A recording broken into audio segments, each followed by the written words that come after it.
Madame, Monsieur, bonjour. Le président de la République, son Excellence, Monsieur Alassane Ouattara, a quitté Abidjan ce samedi 8 août 2015 pour un séjour privé en France. Le chef de l'État se rendra ensuite à Milan, en Italie, le mardi 11 août 2015 pour présider la Journée nationale de la Côte d'Ivoire. C'est à l'occasion de l'exposition Milan 2015 dont le thème est « Nourrir la planète, énergie pour la vie ». Le président de la République effectuera, à l'invitation de son homologue gabonais, son Excellence M. Ali Bongo Ondimba, une visite à Libreville, au Gabon, du 27 au 29 août 2015.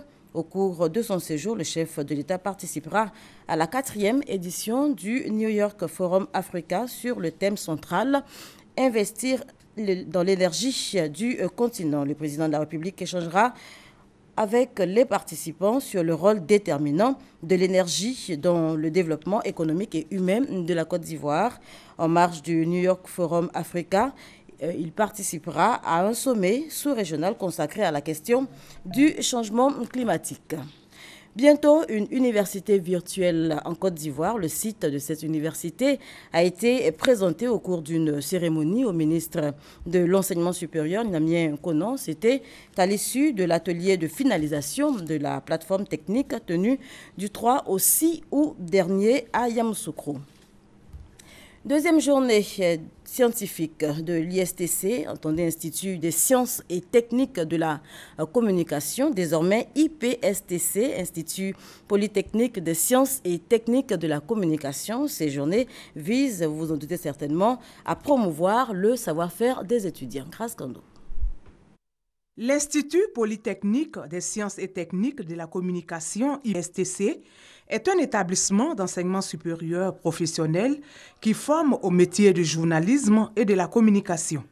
Pour faire la promotion du savoir-faire des étudiants, l'Institut initie les deuxièmes journées scientifiques, dites Forum de renforcement des capacités du public et du privé. Nous ne voulons pas qu'on nous apprécie seulement sur la base des diplômes, donc des cartons, mais qu'on nous apprécie sur la base de ce que nous savons faire, de ce que nos étudiants savent faire, de ce que les diplômés savent faire. Et c'est pourquoi nous présentons en direct le savoir-faire de ces étudiants pour que chacun puisse apprécier et pour que ça achève de convaincre. À l'orée 2020, nous recherchons une jeunesse qui est bien formée dans le monde de l'information et de la communication. Nous pourrons aller tranquillement en 2020 avec le numérique, la TNT, avec l'espace audiovisuel qui est en train d'être libéralisé, avec des jeunes gens bien formés pour relever le défi. Ces journées sont l'occasion pour les étudiants de présenter les résultats des travaux pratiques réalisés dans divers domaines. C'est le travail de 8 jeunes hommes et femmes qui, pendant 2 mois, ont décidé de mutualiser leurs connaissances, leurs compétences et leur expérience afin de sortir le meilleur d'eux-mêmes. Et aujourd'hui, c'est la grande satisfaction que notre agence a de se voir décerner cette première place. En tant que ministre de tutelle, nous apprécions la qualité de cette formation et pour ce qui est véritablement précisément de la cérémonie d'aujourd'hui, nous avons pris l'engagement d'avoir en notre sein les jeunes ayant abouti leur formation, une personne par filière, et un stage qui pourra certainement aboutir à une embauche à terme. Et le ministre Sidi Touré d'ajouter que plusieurs activités seront menées dans le cadre de l'employabilité des jeunes dans les prochains jours. Le gouvernement ivoirien va investir plus de 700 milliards de francs CFA pour permettre à plus de 8000 enfants d'être inscrits au CP1. Le gouvernement a tout simplement décidé de lancer dès la rentrée 2015-2016 son programme École obligatoire de 6 à 16 ans. Explication Doigt de Laser. Désormais, toutes les conditions sont réunies pour que les parents mettent leurs enfants à l'école. L'État de Côte d'Ivoire va mettre en œuvre son programme école obligatoire dès la rentrée scolaire 2015-2016. Pour réussir l'opération, 6282 salles de classe du primaire et 82 collèges sont disponibles sur l'étendue du territoire national pour accueillir plus de 800 000 élèves du CP1 et plusieurs autres admis à l'entrée en 6e.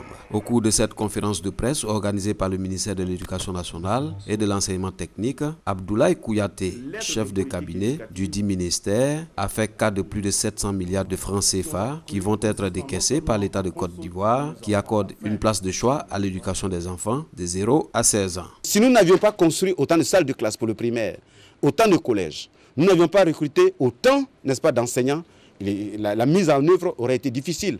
À partir du moment où ce préalable a été fait, nous pouvons dire qu'on peut s'enclencher là-dedans. Le reste, ça se fera. C'est un processus qui commence en 2015, mais dont l'aboutissement est prévu, n'est-ce pas, pour 2025. Il n'y a que 4,6% qui doivent être scolarisés. C'est la volonté de l'État. L'obligation est faite aux parents de scolariser leurs enfants, de les y maintenir.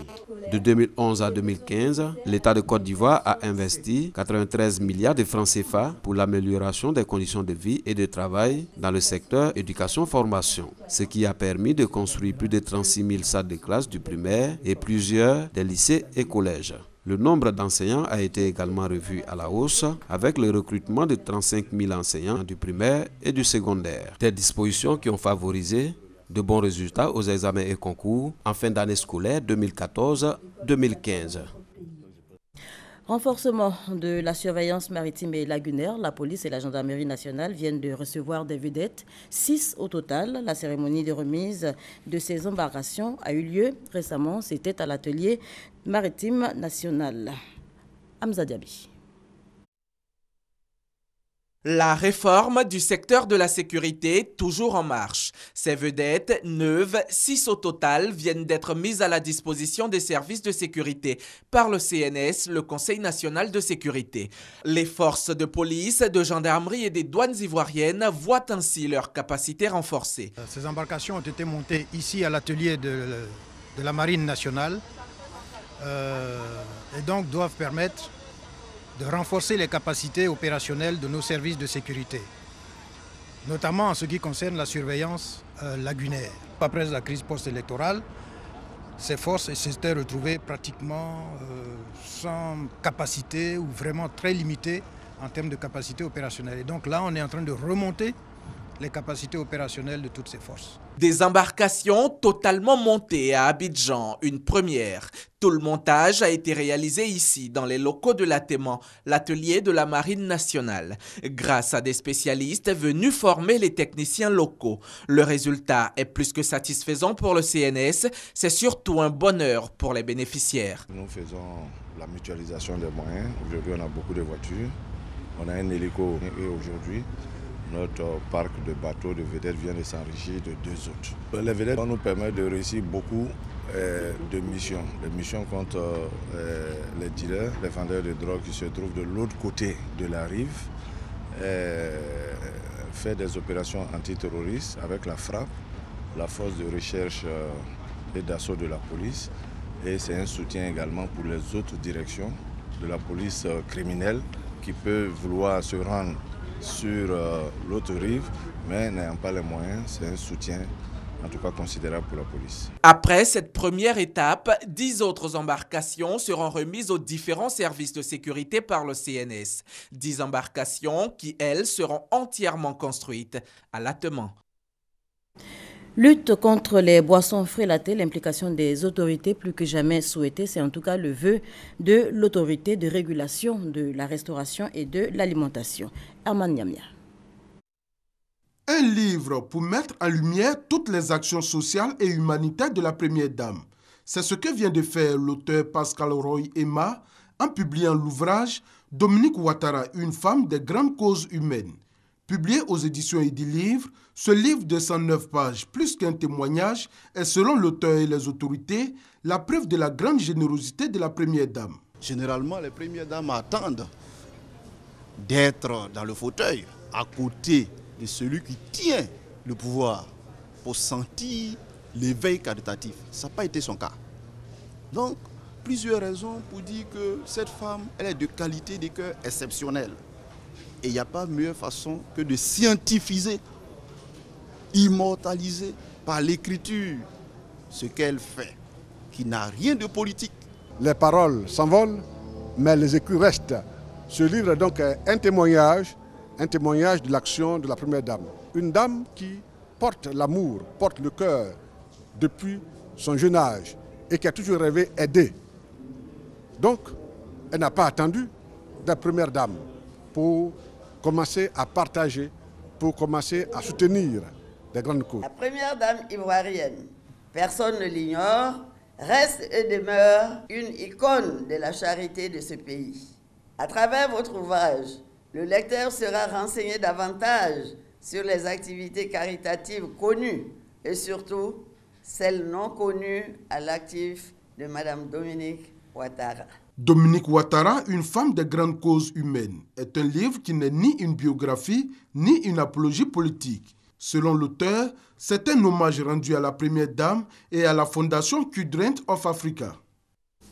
Voilà, vous en êtes rendu compte, il s'agissait plutôt de ce livre, Dominique Ouattara, une femme des grandes causes humaines, livre écrit par Pascal Roy Emma, c'est son 4e année et il fait donc l'apologie, il magnifie les actions sociales et humanitaires de la Première Dame. C'était un reportage signé Issa Yeo et Herman Niamie. On en vient maintenant à ce sujet, lutte contre les boissons frélatées, l'implication des autorités plus que jamais souhaitée. C'est en tout cas le vœu cher à l'autorité de régulation de la restauration et de l'alimentation. On en parle toujours avec Herman Niamie.